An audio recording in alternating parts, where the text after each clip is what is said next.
लकड़हारा और सोने की कुल्हाड़ी की कहानी। बहुत समय पहले की बात है। एक गांव में एक लकड़हारा रहता था।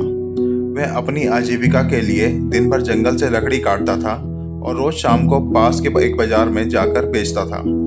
एक दिन की बात है कि वह तालाब के पास में एक पेड़ काट रहा था।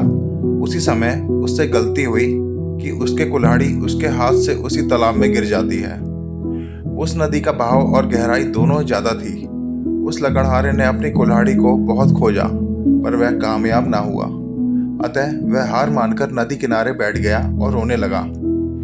उसके रोने की आवाज़ सुनकर नदी की देवी उठी और उस लकड़हारे से पूछा कि क्या हुआ, क्या हुआ। तब लकड़हारे ने अपनी कहानी बताई। तब पानी की देवी को उस पर दया आ जाती है और पानी की देवी उस गरीब मेहनती लकड़हारे की मदद व सहयोग करने की पेशकश करती है। फिर क्या था, वह नदी की देवी उसकी मदद के लिए एकदम से गायब हो गई और नदी के अंदर से एक सोने की कुल्हाड़ी लेकर प्रकट हुई और उस गरीब लकड़हारे से पूछती है कि क्या यह सोने की कुल्हाड़ी उसकी है। लकड़हारा इस पर उत्तर देते हुए कहता है कि नहीं, मैं तो गरीब आदमी हूँ, इसलिए यह मेरे लिए नहीं है।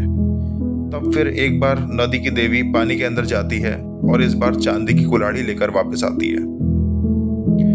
लेकिन वह आदमी इस बार भी कहता है कि मेरी नहीं है। इतने के बाद उस नदी की देवी एक बार फिर पानी में गायब हो जाती है और इस बार एक लोहे की कुल्हाड़ी लेकर वापस आती है। तभी वो गरीब लकड़हारा खुश होकर कहता है कि यह उसकी ही कुल्हाड़ी है।